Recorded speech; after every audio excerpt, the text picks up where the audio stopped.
You weren't too much. You were just too unfiltered for people who survive by controlling what they feel. That's the part your brain doesn't want to accept, because if you weren't the problem, then something deeper has been shaping every connection you've had. And if that's true, then this pattern wasn't random. It was predictable. You've probably noticed it, the way people lean in at first. They're drawn to your intensity, your honesty, your emotional depth. But then something shifts, subtly, quietly. They start pulling back. Conversations become lighter. Distance grows without explanation, and you're left with the same conclusion every time. I was too much. But there's a reason this keeps happening, and it's not what you think. Your nervous system isn't just expressing emotion, it's broadcasting it at a level most people are not conditioned to process. What feels natural to you feels overwhelming to someone whose threat perception circuitry is wired to avoid emotional intensity. This is where most people misunderstand the dynamic. They think emotional depth is universally attractive. It's not. It's only safe for people whose attachment systems can tolerate closeness without interpreting it as danger. Psychologist John Bowlby described attachment as a system designed to regulate closeness and safety. But what he didn't emphasize enough is how many adults operate with avoidance conditioning so strong that genuine emotional presence triggers a defensive response. In simple terms, your depth doesn't create connection for everyone. For some, it activates alarm, and your brain misreads that alarm as rejection. So you adjust, slightly at first. You hold back certain thoughts. You soften your reactions. You become more manageable. But here's the problem.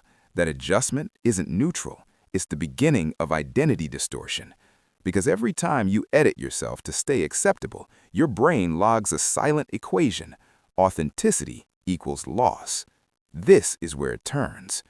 The avoidance reinforcement loop begins. Your nervous system learns that being fully seen leads to withdrawal, so it starts predicting that outcome before it even happens. You become hyper-aware of shifts in tone, micro-expressions, delayed responses, not because you're overthinking, but because your brain has been trained to scan for abandonment signals. And here's the part no one warns you about. The more accurately you read those signals, the more you unconsciously behave in ways that confirm them. You might become intense too quickly, or emotionally distant to protect yourself, or oscillate between both. To you, it feels like reacting. To others, it feels unpredictable. But underneath it all, there's a single mechanism running the entire system: identity preservation bias. Your brain isn't trying to connect, it's trying to protect a version of you that believes closeness is unstable. So even when someone could handle you, you don't fully let them.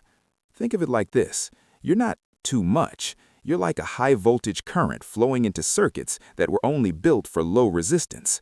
The issue isn't the current, it's the wiring. But here's where it becomes uncomfortable. Because if the wiring around you is incompatible, that's one layer of truth. But if you keep choosing those environments, that's another. Your attraction patterns are not random. They're shaped by familiarity, not compatibility. Your nervous system is drawn to what it recognizes, not what's healthy. So you end up in the same dynamic with different people. They lean in, you open up. They withdraw, you internalize. Repeat, and every repetition strengthens the belief, I am the problem. This is the part no one wants to confront, because it's easier to believe you're too much than to accept that you've been surrounded by people who were never equipped to meet you at your depth, and even harder to accept that part of you unconsciously seeks that exact mismatch. Why? Because it's familiar, because unpredictability feels like home. Because your nervous system doesn't equate calm with safety, it equates intensity with meaning, and that changes everything. This is where the pattern tightens. You start performing emotional restraint in some situations and emotional overflow in others. Neither is fully authentic. Both are adaptations, and over time you lose track of what your natural state even feels like. You begin asking questions that sound logical but are actually distorted. Should I say less? Should I feel less? Should I be less? But those questions are built on a false premise. You were never too much. You were just consistently placed in environments where your level of emotional presence exceeded what others could regulate. And instead of recognizing the mismatch, your brain personalized it. This is where the identity disruption happens. Because if you're not too much, then your entire self-concept has been constructed around a misinterpretation. And that realization is destabilizing. Because it forces you to reevaluate every past interaction, every withdrawal, every moment you felt like you needed to shrink to be accepted. And it raises a more uncomfortable question. If you stopped shrinking, who would actually stay? This is where the emotional cost becomes clear. When you believe you're too much, you don't just lose others, you lose access to yourself.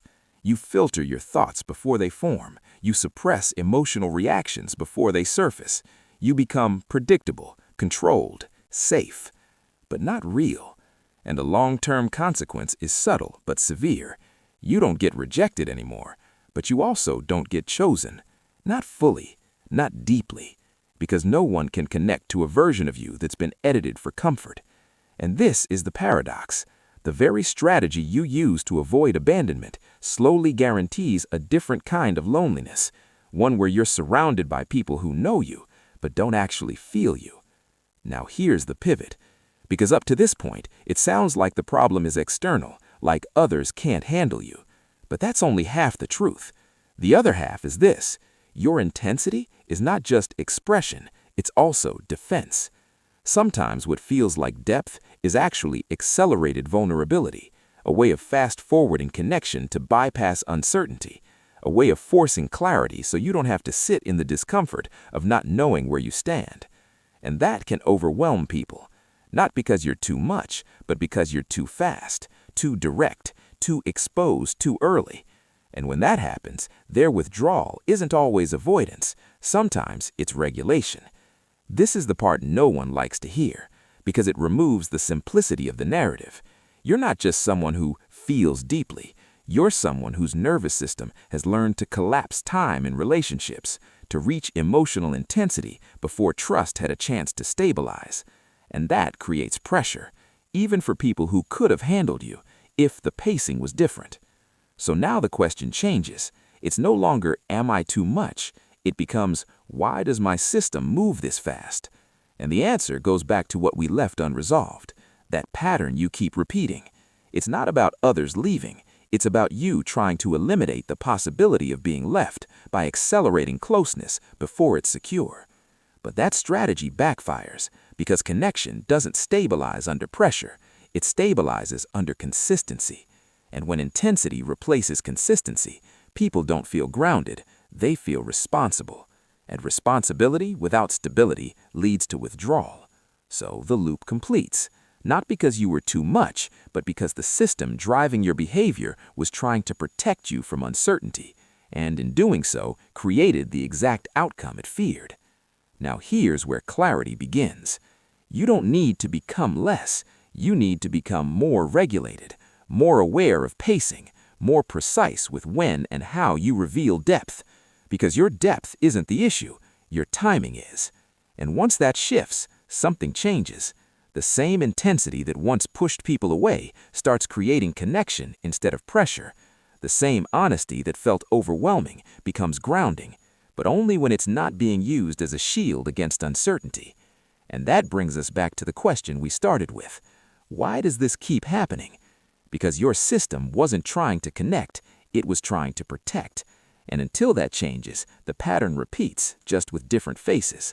But once you see it, really see it, you stop asking whether you're too much, and you start noticing something else. Who actually stays when you're not rushing the connection? Who leans in when there's no pressure to match your pace? Who doesn't get overwhelmed because they were never threatened by your depth to begin with? And that's where a different kind of pattern begins. Not one built on intensity, but on stability. Not driven by fear, but by alignment. And once you start recognizing that difference, it becomes harder to go back to the old dynamic without noticing the cost. Which is why the next question isn't whether people can handle you. It's whether you can recognize the ones who actually can before your own system disrupts it again. And once that question is active in your mind, you stop watching people the same way anymore. You start observing patterns instead of reacting to them. You start seeing the difference between someone who withdraws because they're overwhelmed and someone who stays because they're capable. And that distinction changes everything. Because now you're not just experiencing connection, you're understanding it. And once you understand it, you don't just repeat patterns, you start breaking them, quietly, deliberately, without needing to become less of who you are, just more aware of how you are.